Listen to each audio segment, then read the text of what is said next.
పొన్నవోలు సుధాకర్ రెడ్డి గారు తిరుమల లడ్డుపై ఢిల్లీలో చేసిన కామెంట్ నా దృష్టికి తీసుకొచ్చారు. ఇలాంటి సెన్సిటివ్ సమయాల్లో ఎయిదర్ మౌనం మంచిది, మౌనం దాటి పొగరుగా మాట్లాడటం, నన్ను పచ్చి బూతులు తిట్టినా, నన్ను వక్రీకరించినా, నన్ను రోడ్డు మీదకి లాగిన నేను ఎప్పుడు మౌనంగానే ఉన్నా. కానీ వైసీపీని నాయకులు విమర్శించే నాయకులు ప్రత్యేకంగా చెప్తున్నాం, సనాతన ధర్మాన్ని జోలికి రాకండి. తప్పు జరిగితే తప్పు జరిగిందని ఒప్పుకోండి, లేదా మాకు సంబంధం లేదని చెప్పండి. అంతేగాని మళ్ళీ అడ్డగోలుగా మాట్లాడితే ఎవ్వరం క్షమించం. ఇక్కడ మీరు కూడా హిందువులే, పొన్నవోలు సుధాకర్ రెడ్డి గారు మీరు హిందువులే, నోటికొచ్చినట్టు మాట్లాడకండి. తమాషాలుగా ఉందా మీకు? మొన్న ప్రకాష్ రాజ్ గారు మాట్లాడారు నా మీద. అరే నేను మాట్లాడుతుంది ఒక హిందువులు అపవిత్రం గురించి మాట్లాడుతున్నాను. ఇందులో ప్రకాష్ రాజ్ గారికి సంబంధం ఏంటి? ఇందులో నేను ఇంకొక మతాన్ని నిందించానా? ఇస్లాంని నిందించానా? క్రిస్టియానిటీని నిందించానా? ఈ అపవిత్రం జరిగింది, ఇలా జరగకూడదు, ఫుడ్ అడల్ట్రేషన్ జరిగిందని మాట్లాడుతుంటే దీన్ని గోల చేయకూడదంట. అంటే తప్పు జరిగినప్పుడు మాట్లాడకూడదా? ఒక అపవిత్రం జరిగితే మాట్లాడకూడదా? దేవతా విగ్రహాలను శిరచ్ఛేదం చేస్తే మాట్లాడకూడదా? ఏం పిచ్చి పట్టింది ఒక్కొక్కళ్ళకి? ఎవరి కోసం మాట్లాడుతున్నారు మీరు? ప్రకాష్ రాజ్ కూడా చెప్తా ఉన్నాను, నాకు మీరంటే గౌరవం, I have extreme respect for you. కానీ when it comes to secularism, Prakash Raj garu మీరు secularism is always two way, it is not one way. హిందువుల మీద దాడి జరిగినప్పుడల్లా వచ్చి మాట్లాడడం తప్ప, అన్య మతాల మీద జరిగితే నేను కూర్చొని ఇంతమంది కౌలు రైతులకు ఇచ్చాను, ఎంతమంది ముస్లిం ఇస్లాం రైతాంగానికి ఇచ్చాను నేను.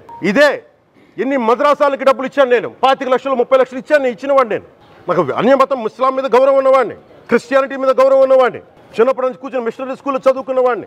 నా టీచర్ చెప్పిన సూక్తి తను తగ్గించుకున్నవాడు హెచ్చింపబడిని చెప్పి బైబుల్ సూక్తిని ప్రతిసారి కోట్ చేస్తూనే ఉంటాను. మీరు మాట్లాడితే కూర్చొని నేను పాటించే ధర్మానికి అపవిత్రం జరిగినప్పుడు మాట్లాడకూడదు, మౌనంగా ఉండాలి. సెక్యులరిజంకి విఘాతం అంటే ఏంటి? సెక్యులరిజంకి విఘాతం నా ఇంటి మీద దాడి జరిగినప్పుడు నేను మాట్లాడకూడదా? నా ఇల్లు 10 మందికి ఆశ్రయం ఇస్తుంది.